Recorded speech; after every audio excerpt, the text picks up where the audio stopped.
Hello everybody, my name is Carrow. I am an urban fantasy writer. I'm also the owner of Little Lantern Comics, and I'm here to do my weekly accountability video. So we're trying something a little different. As you guys can see, I have a new camera, I've changed my background just a little bit, and I've cleaned this room a lot because this week will be a pretty big week for me, at least in terms of personal stuff. My second surgery related to my cancer is coming up, and it's just the reconstructive part of it, and then hopefully after that I will be done with this chapter of my life. I hope so. And then I get to move on to new and exciting things, but it's definitely putting a wrench in things because now I'm on mandatory rest, and if you guys know anything about me, I hate sitting still for too long. I'll probably try and start business calls somehow, but we'll see how that goes. So if it's your first time being here in one of these videos, usually what I do is I talk about what worked, what didn't work, my friction points, and then I also talk about what I'm going to be working on for the coming week. I find these accountability videos to be very good for me, and it also has some transparency, especially since I'm actually working with a charity in regards to some of the publications that I'm doing. So in terms of what worked, time blocking worked great for me this week. I actually spent last Sunday time blocking the whole week, and then I would review it the night before, so I would not be I would not lose myself in the weeds of what I need to do. I already know what to do. The other thing that I did was I started confirming meetings like the day before or the morning of, just to confirm that they are happening.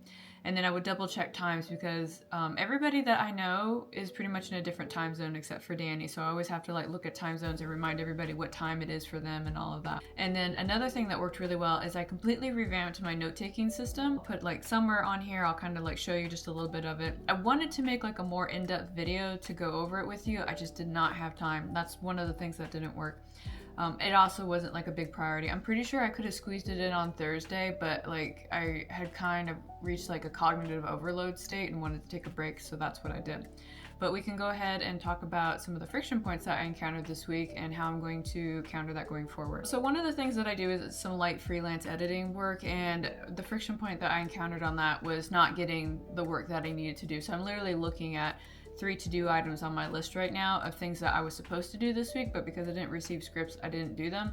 And I need to figure out friction point wise, either how to get those scripts, or I need to know the people I'm working with a little bit better, because if it's not urgency for them, then it's not urgency for me, if that makes any sense. The other friction point I ran into was the system that I use has a habit tracking system, and I really wanted to use that, but it's a little weird in the sense that it doesn't track the habit each day. It tries to make me backlog the habit that I should have done yesterday, so I'm not getting that real-time data. I've already got a workaround for it, but the friction point was me basically being like, okay, I didn't do this habit today, and then when I would go back to it, it's okay, so go ahead and mark off the habit for yesterday before you mark the one off today. So it's a slight coding thing. I know that doesn't make sense to a lot of folks, but long story short, it was redundant. I've found a workaround, and I'm going to implement it as soon as this video is done. So one of the things that did not work, and I kind of mentioned it already, was the video about my knowledge management system and my planning system.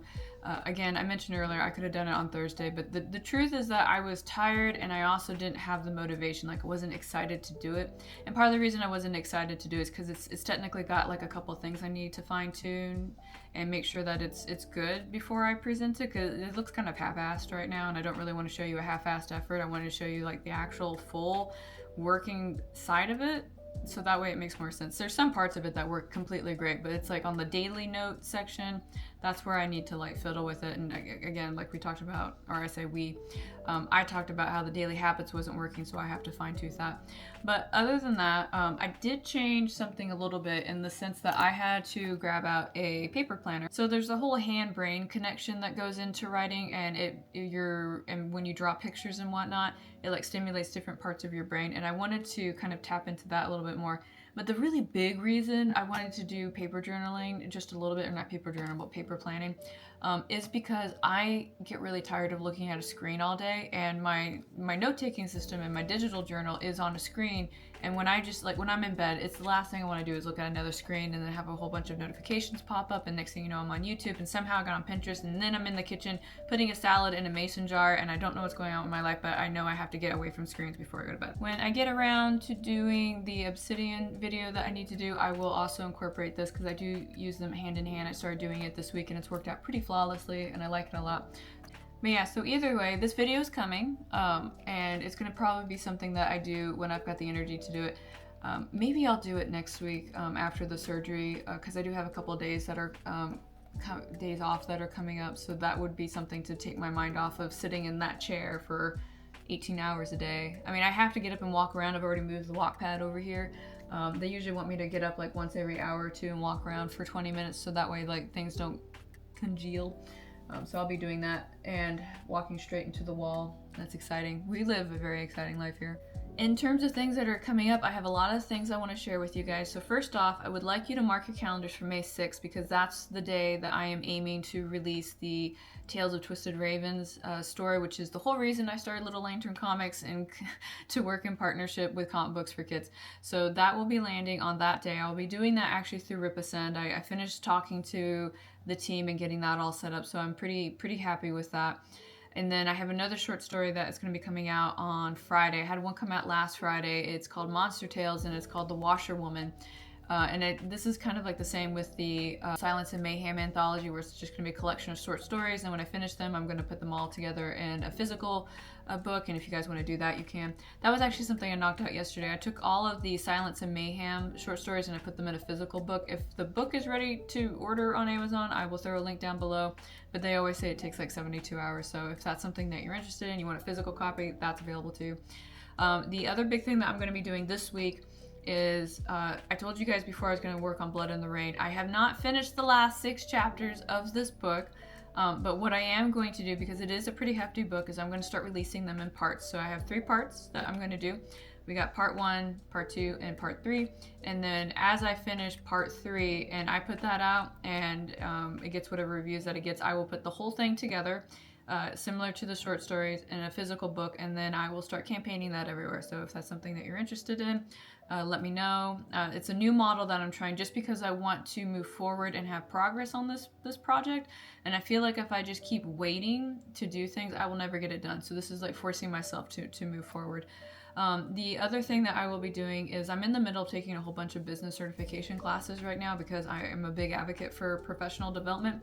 So I will be finishing up a digital marketing class, so that way I'm able to digital market a little bit better in various different ways. And then I'll be moving on to, let's see, what was that class going to be?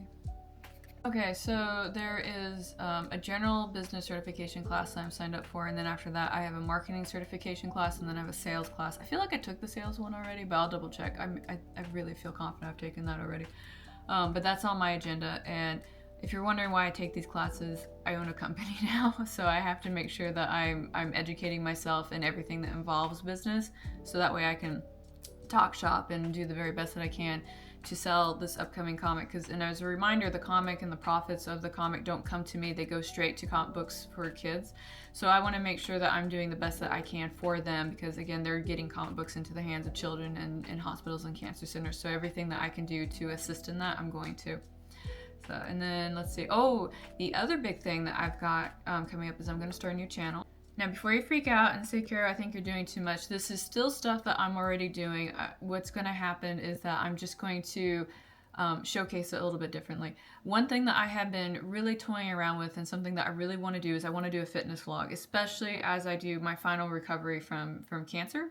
And I want to do it in hopes of, again, holding myself accountable, and I want to show my transformation, and I'm hoping anybody else who might be in a similar situation as I am see that it's not all terrible, and then if they are interested in like reclaiming their body after an ailment like that, they can, you know, maybe get something from it. So it's a little bit vain for me, because I want to show you guys how I'm transforming against my Year of the Phoenix, but I'm also hoping that somebody else will get inspiration from it and see that things aren't so terrible as they go forward. But that is everything I have coming up. Yeah. You know, for a week that I'm not supposed to be doing a lot, I am actually doing a lot. But I'll probably start the channel as soon as I get done recording this video. I'm just going to call it Carrow's Fitness Corner or something like that, or Carrow's Fitness Cave. And then all my fitness vlog stuff, so my workouts, the stuff I'm eating, it's just like a typical fitness influencer thing. But I feel like if I showcase myself doing that a little bit more too, I will be more willing to do it, because it's so easy to like regress into like a comfortable state of being, and I don't want to do that. I want to push forward, I want to develop, I want to be better, I want to transform. So I found this kind of public accountability works really well for me. That's what I'm going to keep doing. I would really like it if you guys would go check out the channel. I will throw a link down below so you can subscribe on that and watch me as I get my body back from cancer. So That's cool. But that is pretty much my entire week. If there's anything that you worked on that you encountered friction points on, or something that you want to share, I would love to hear it. What will you be working on this coming week? And then I think we already talked about how it was a new quarter, so I don't think we have to talk about that again. But okay, so one of the things I have realized is that every time I sit down to do one of these videos, I don't actually remember what my goal from the previous video was, and I have to rewatch the video. So what I'm going to be doing is in my paper planner, I'm going to keep like these little lists here so that way I can remember and be a little bit more on top of it. I still get everything done, but it's just like, again, when I sit down to do these videos, I have like a blank face of like, what did I talk about last week? I just don't remember. Again, another reason to write things down. But that is going to be me. Thank you guys so much for coming and hanging out. Again, if you're looking to support me, all my links are down below. The other channel will be on there. Reminder, I am taking a break from streaming this week, and then I'll probably be back next week. If you see me in the chat somewhere, it's just me hanging out and kind of vaguely listen to what's going on. And yeah, I think that's going to be it. So thank you guys so much for hanging out and spending some time with me on this wonderful Sunday, and I will talk to you again next week. So bye bye.